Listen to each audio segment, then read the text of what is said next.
keadaan keliru dan menyikapi kekeliruan orang lain. Apa contoh lain bahwa Nabi keliru? Misalnya, yang paling terkenal tadi itu surat Abasa. Abasa wa tawalla an ja'ahul a'ma. Satu paragraf, setengah surat isinya adalah teguran kepada Nabi, bayangin. Setengah surat isinya teguran kepada Nabi. Bahwa Nabi waktu itu keliru nyuekin seorang sahabat yang datang pengen belajar Islam kepada beliau. Dan kelirunya Nabi bukan karena beliau sombong kepada Abdullah, bukan. Karena beliau berpikir masih banyak waktu untuk Abdullah. Kali ini beliau lagi sibuk ngedakwahin pemuka-pemuka Quraisy. Jadi alasannya make sense juga nih. Alasannya logis, menurut saya nggak ada yang salah. Cuman tetap menurut Allah itu keliru. Sampai bahasa Allah tuh kayak nyindir gitu. Coba terjemahannya. Abasa wa tawalla. Dia bermasa muka dan berpaling. Anja'ahul a'ma. Mentang-mentang yang datang kepada dia seorang laki-laki yang buta. Wa ma yudrika la'allahu yazzakka. Memangnya kamu tahu, bisa aja dia akan mendapatkan kebaikan dengan belajar. Sedangkan orang yang banyak harta dan sombong, kamu malah meladeninya. Giliran hambaku yang miskin, yang buta datang kepadamu, kamu malah cuek kepada dia. Kalla, kata Allah. Jangan gitu dong Muhammad, coba. Kalla kan artinya bukan sekali-kali tidak ya. Dalam konteks ayat ini, arti kalla jangan gitu dong. Kalla innaha tadhkirah faman syaa dzakarah. Jangan gitu dong Muhammad, ini kan pelajaran untuk orang yang menginginkannya, kamu kasih pelajaran itu. Nabi ditegur sama Allah Subhanahu wa taala dengan bahasa sindiran, dan itu kayaknya kalau kita ditegur kayak gitu gimana perasaannya tuh? Bayangin seorang ustadz, seorang guru pondok pesantren, kiai besar, pemilik pesantren yang selama ini tuh ceramah menasihati murid-muridnya, tiba-tiba suatu saat dimarahi oleh orang lain gara-gara beliau keliru di depan umum. Kira-kira gimana perasaannya? Malu kan? Kalau dia gengsi. Nabi nggak malu. Bukti Nabi nggak malu apa? Ayat itu kemudian dibacakan oleh Nabi kepada para sahabat. Abdullah udah pulang karena Nabi bermasam muka. Tiba-tiba turun ayat surat Abasa. Nabi mengejar Abdullah, ngumpulin sahabat. Terus Nabi bilang, telah turun kepadaku satu ayat. Maukah kalian mendengarkannya? Mau ya Rasulullah. Sahabat semangat mendengarkan Al-Quran. Bayangin gimana perasaan Nabi bacain ayat teguran terhadap diri sendiri. Kebayang gak tuh? Kalau ayat-ayat yang lain bahwa Muhammad itu adalah uswatun hasanah, Muhammad itu adalah yang terbaik, Muhammad itu jujur, Muhammad itu gampang ngebacanya. Tapi kalau Muhammad itu keliru, ini berat nih. Tapi buat Nabi itu tidak berat. Menunjukkan Nabi itu sangat low profile. Bayangin kumpulin sahabat satu masjid, terus Nabi bacain Abasa wa tawalla an ja'ahul a'ma wa ma yudrika la'allahu yazzakka. Sahabat pada toel-toel, siapa yang dimaksud? Nabi. Oh Nabi, pada gak enak hati kan sahabat juga dengerin. Oh jadi ceritanya Nabi lagi dimarahin Allah. Ya rame di antara sahabat. Nabi bacain ayat tentang diri beliau sendiri lagi ditegur sama Allah. Bahkan ketika seorang sahabat Abdullah bin Umi Maktum datang, Nabi langsung buka sorban. Untung dulu gak ada kupluk kali ya. Nabi buka sorban, langsung dibentangkan sorbannya. Terus Nabi bilang, selamat datang orang yang karena dia saya ditegur oleh Allah Subhanahu Wa Taala. Ini uswatun hasanah. Selamat datang orang yang karena dia saya ditegur oleh Allah Subhanahu Wa Taala. Lihat betapa besar hati Rasulullah Sallallahu Alaihi Wasallam. Artinya ketika kita keliru dinasihati oleh orang lain, harusnya selain kita memperbaiki diri, kalau kita lebih keren lagi, kita akan bersyukur, berterima kasih. Kalau perlu kita mention dia, alhamdulillah diingatkan, alhamdulillah dikasih tahu, tapi memberitahunya dengan cara-cara yang baik. Ini artinya dalam adegan Abasa wa tawalla itu Rasulullah mengajarkan kita gimana kalau kita berada di kondisi yang sama. Istri ngasih tahu kepada kita bahwa kita keliru, makin kita cinta sama dia. Bukan, mama tajasus cari-cari kesalahan papa. Salah aja di mata mama. Apa sih yang benar papa di mata mama? Jangan pundung. Mama perhatian banget sama papa. Oh iya pak, mau lagi yang lain kesalahannya. Oh iya silakan ma. Akhirnya disebutin 100 kesalahan kita. Jadi satu buku, 100 rapor merah suami. Ini menunjukkan Rasulullah itu orangnya sangat low profile, easy going, no hard feeling. Dan beliau orang yang sangat lapang dada. Itu surat Abasa.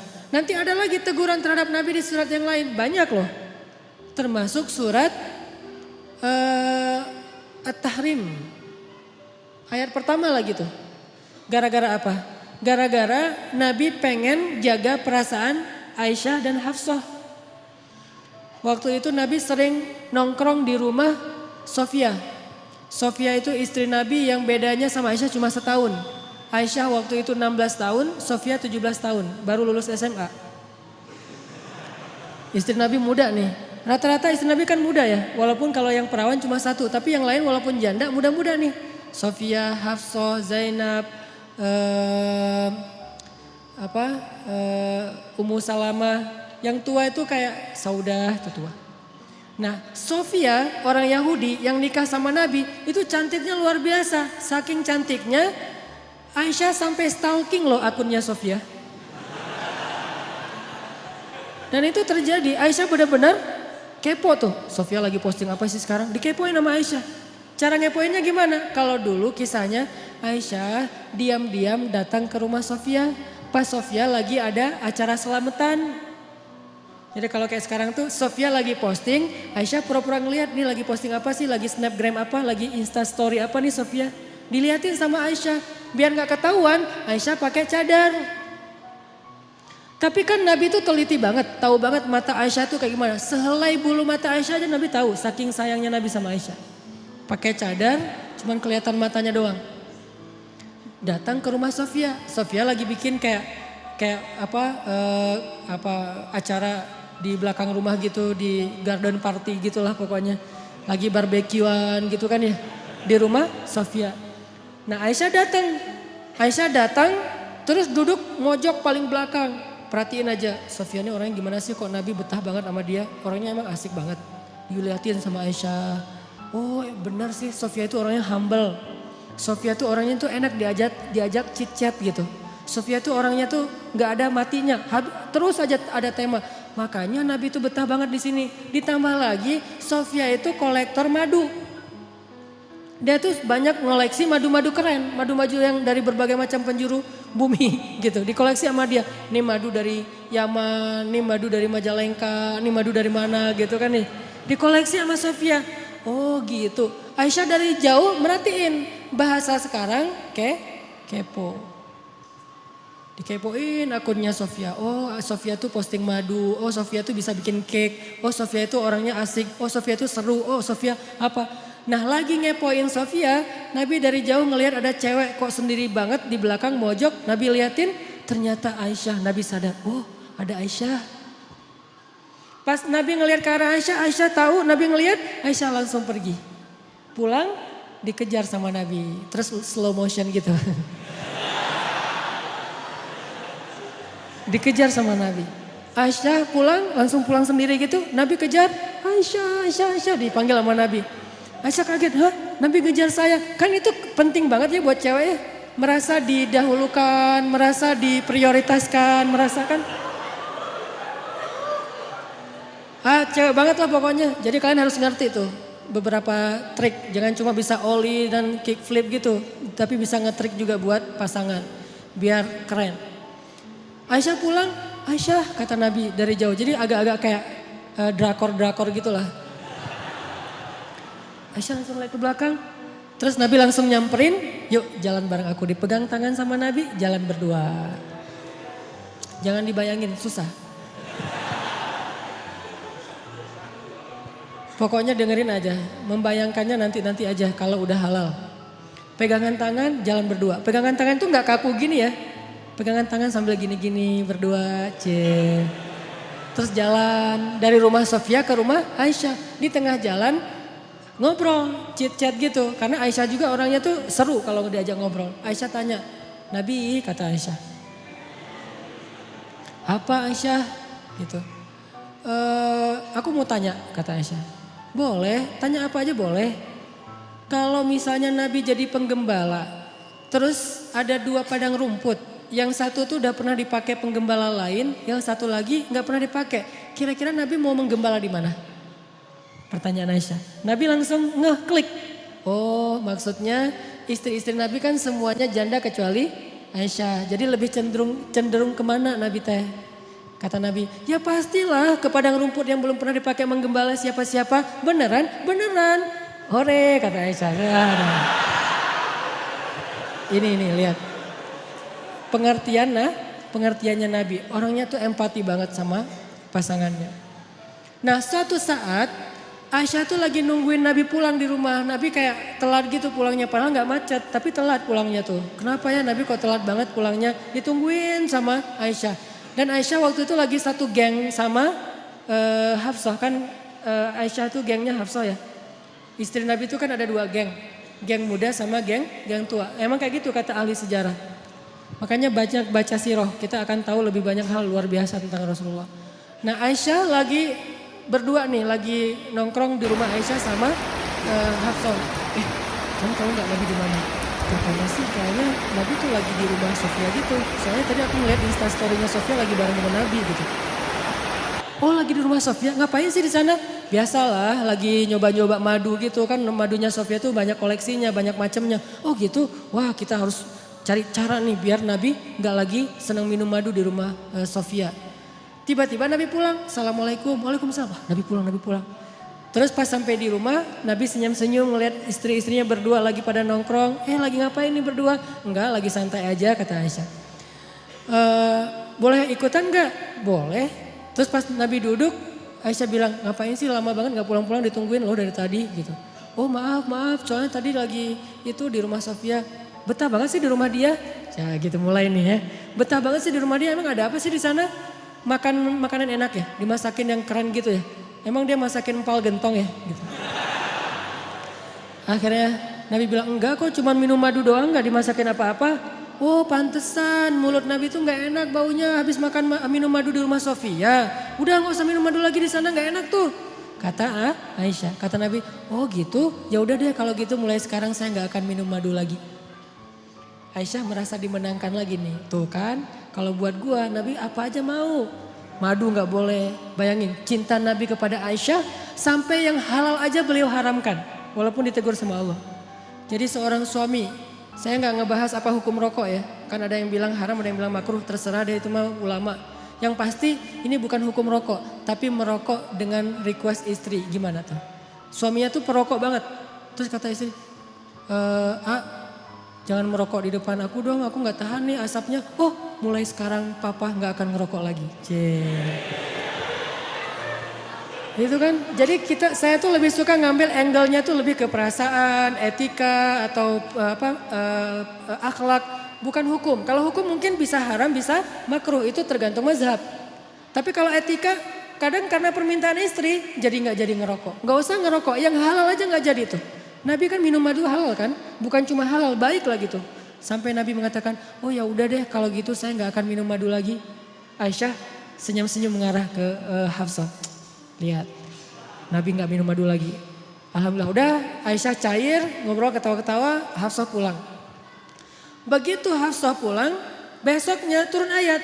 Ya ayyuhan nabi, lima tuharrimu ma ahallallahu lak. Wahai Nabi, kenapa engkau mengharamkan apa yang Allah halalkan bagimu, yaitu madu? Hanya gara-gara pengen nyenengin hati istri-istrimu? Ditegur oleh Allah Subhanahu wa taala. Bayangin, Nabi keliru. Gara-gara pengen nyenengin hati Aisyah, beliau mengharamkan apa yang Allah halalkan. Ditegur oleh ayat itu, akhirnya Nabi datang kepada Hafsah, ngejapri. Hafsah, ternyata Allah gak rela madu itu diharamkan. Saya baru dapat ayat nih, surat At-Tahrim ayat 1, surat 66. Sekarang Maya, ternyata madu itu gak boleh diharamkan. Tapi jangan bilang-bilang ke Aisyah ya. Kata Hafsah, oh gitu. Kata Nabi jangan bilang-bilang ke Aisyah. Kenapa? Karena kalau Aisyah tahu, Aisyah ntar ngambek. Kata Nabi ke Hafsah jangan bilang-bilang ke Aisyah. Ternyata apa? Hafsah malah mengcapture japrian Nabi di forward ke Aisyah. Aisyah dapat message dari Hafsah langsung dibuka gitu kan. Pas dibaca ternyata capturean Nabi gak jadi mengharamkan madu. Marahlah Aisyah. Aisyah marah, akhirnya Aisyah kalau posting gak mau lagi pakai hashtag demi Tuhannya Muhammad. Karena biasanya Aisyah tuh kalau posting ada 2 hashtag. Kalau Aisyah lagi sayang, lagi normal, dia pakai hashtag warabbi Muhammad, demi Tuhan Muhammad. Itu hashtagnya. Kalau Aisyah lagi bete nih, hashtagnya berubah, demi Tuhan Ibrahim. Beda hashtagnya. Jadi kalau hashtagnya demi Tuhan Muhammad, ini postingan lagi kangen sama Nabi. Kalau hashtagnya demi Tuhan Ibrahim, ini lagi bete sama Nabi nih. Waktu itu Aisyah posting. Entah posting apa gitu, hashtagnya demi Tuhan Ibrahim. Nabi baca, wah Aisyah lagi marah nih, ada apa? Nabi datang, sebelum Nabi ketemu Aisyah, Allah langsung DM Nabi. Kata Allah, ya Muhammad, ternyata Hafsah sudah mengcapture chat kamu itu kepada Aisyah, sehingga sekarang Aisyah dan Hafsah itu bersekongkol untuk marah sama kamu. Begitu Nabi datang, Nabi langsung bilang ke Hafsah, Hafsah kenapa kamu capture? Kenapa kamu kasih tahu kepada Aisyah? Hafsah kaget, ya Rasul tahu dari mana? Aisyah kasih tahu ya? Kata Aisyah, enggak saya enggak ngasih tahu. Terus tahu dari mana? Kata Nabi, Allah yang ngasih tahu kepada saya. Turun lagi ayat berikutnya, khusus buat Aisyah sama Hafsah. @Aisyah dan @Hafsah_Umar bin Khattab. Apa captionnya? Wahai istri-istri Nabi, kalau kalian masih terus menyakiti Nabi dan tidak bertaubat dan minta maaf kepada Nabi, maka Allah akan menceraikan kalian dengan Nabi dengan cara baik-baik. Lalu Allah akan menggantikan untuk Nabi istri yang lebih baik dari kalian, lebih solehah dari kalian, lebih cantik dari kalian dan seterusnya dan seterusnya. Langsung Aisyah dan Hafsah datang kepada Nabi minta maaf dan kemudian selesai urusannya. Pelajarannya apa di sini? Nabi juga kadang-kadang gara-gara ngikutin perasaan keluarganya, istrinya sampai melakukan kekeliruan. Bukan karena berbuat dosa. Tapi kemudian apakah Nabi mau memperbaiki? Mau memperbaiki. Langsung ngasih tahu kepada Hafsah, Hafsah aku salah nih, ternyata gak boleh mengharamkan madu. Gak ada rasa gengsinya. Itulah uswatun hasanah pada diri Rasulullah. Dan ada yang lebih berat.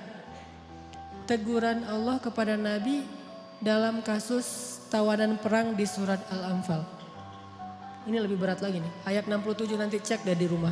Itu ayat teguran dari Allah kepada Nabi gara-gara Nabi keliru dalam mengambil keputusan. Habis selesai perang Badar ada tawanan. Termasuk salah satu tawanan waktu itu Suhel. Suhel itu kayak medsosnya sahabat. Dia tuh selebgram. Ditawan terus kan Nabi ini perang pertama nih dalam Islam. Belum tahu ini mau diapain nih tawanan-tawanan perang. Akhirnya Nabi pun bikin FGD gitu. FGD-nya Nabi, Abu Bakar, Umar dan Ibnu Rawahah. Jadi mereka beberapa orang musyawarah, rapat. Nabi nanya, apa pendapat kalian tentang tawanan perang? Mau diapain? Abu Bakar angkat tangan. Menurut saya ya Rasul, kata Abu Bakar, kita tebus. Kalau keluarganya orang kaya, maka keluarganya menebus dengan harta. Kalau keluarganya orang miskin, maka ditebus dengan seorang laki-laki yang bisa baca tulis dan mengajarkan putra-putri kita baca tulis di Madinah.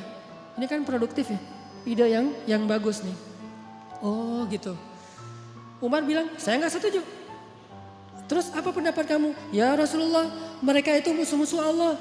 Jangan dibiarkan mereka hidup, kita bunuh. Hukuman mati, karena ini masih dalam hukum militer, hukum perang. Maka tawanan perang dibunuh ya Rasul.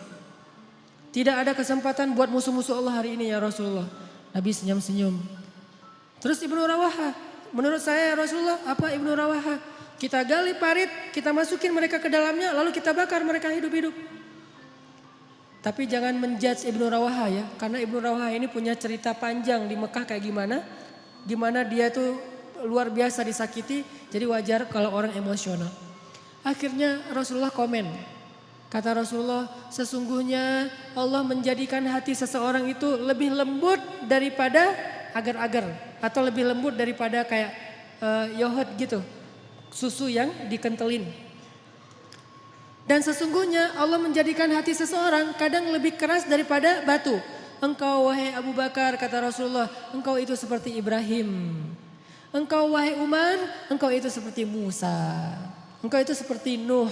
Sedangkan Abu Bakar, engkau seperti Ibrahim, seperti Isa. Dua nabi masing-masing dimisalkan untuk mereka. Ini artinya nabi itu menghargai pendapat orang. Engkau wahai Abu Bakar seperti Ibrahim dan seperti Isa. Gimana Ibrahim dan Isa? Memaafkan. Ketika ayahnya pengen mengusir Ibrahim, apa kata Ibrahim? Qala salamun alaik, sa'astaghfiru laka rabbi innahu kana bi hafiyya. Keselamatan bagimu wahai ayah. Padahal ayahnya udah zalim sama dia, tapi masih didoain kebaikan. Saya akan berdoa kepada Allah supaya Allah mengampuni dosa-dosa ayah. Itu Ibrahim. Isa juga kayak gitu, memaafkan murid-muridnya yang melakukan kesalahan. Engkau wahai Abu Bakar seperti Ibrahim dan Isa. Sedangkan Umar seperti Nuh dan Musa. Gimana Nuh? Ketika orang-orang sudah zalim, sudah syirik kepada Allah, Nuh berdoa, ya Allah hancurkanlah orang-orang kafir itu sehancur-hancurnya. Sampai keturunan mereka, jangan engkau biarkan mereka hidup di muka bumi dan membuat kerusakan. Musa ketika orang Bani Israel menyembah anak sapi, Musa pulang, maka dihukum mati mereka satu persatu kan. Ini Umar seperti Nuh dan Musa. Tapi kalau Ibnu Rawahah Nabi gak komen. Diimamin aja, gak usah di like, gak usah di komen, biarin aja. Karena pendapatnya agak-agak sadis gitu kan. Dibakar hidup-hidup. Akhirnya setelah menghargai dua pendapat sahabat senior, Nabi mengambil salah satu di antara dua pendapat itu. Pendapat Abu Bakar As-Siddiq. Menurut saya kata Nabi, pendapat Abu Bakar lebih tepat. Ayo kita tebus dengan tawaran dengan harta ataupun guru baca tulis. Setelah selesai penebusan, turun ayat 67. Kata Allah, tidaklah pantas seorang nabi memiliki tawanan lalu menukarnya dengan harta duniawi. Kalau kamu menginginkan harta, aku berikan harta yang lebih dari itu wahai Muhammad. Allah marah kepada Nabi. Ayat 67. Setelah ayat ini turun, Nabi bacain kepada Abu Bakar. Nabi dan Abu Bakar menangis seharian dari pagi sampai sore.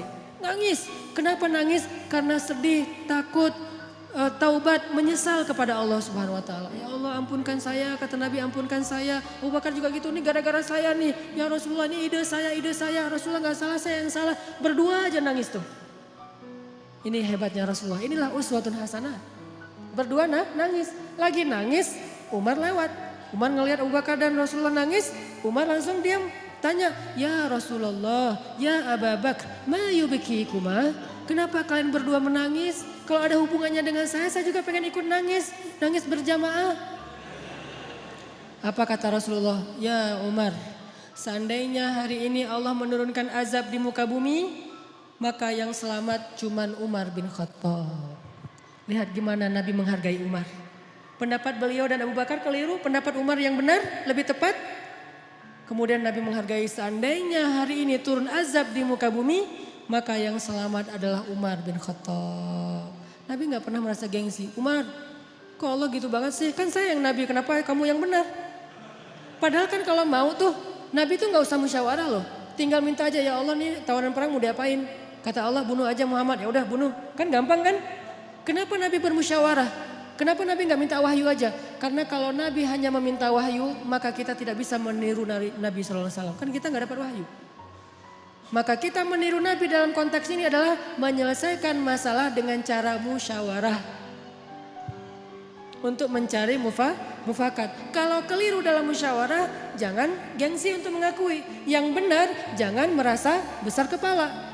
Umar coba, pas Nabi keliru ngomong kayak gitu, Umar gak bilang, tuh kan, saya bilang juga apa, Nabi sih gak mau dengar kata-kata saya, yang dengar Abu Bakar aja terus mentang-mentang soulmate. Enggak, Umar tuh gak besar kepala. Terus besok kalau ada pendapat lagi, nih ini pasti salah lagi nih, harus dengerin saya. Enggak, Umar gak pernah nyalahin Nabi. Dan ini juga uswatun hasanah.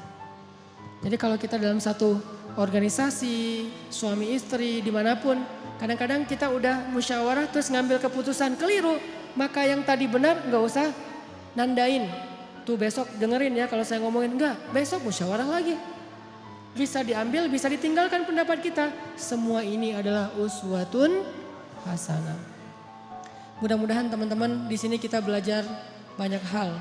Belajar lapang dada, belajar low profile, belajar tawadu, belajar nggak gengsi, belajar biasa aja, nggak usah merasa besar kepala kalau kita pas lagi benar, lagi tepat. Belajar berdamai dengan pendapat yang berbeda, belajar untuk memperbaiki kesalahan walaupun yang memberitahunya itu seorang budak dari Habasyah, belajar berperilaku lebih elegan. Karena semua kita adalah manusia, maka semua kita punya peluang yang sama dalam melakukan kekeliruan.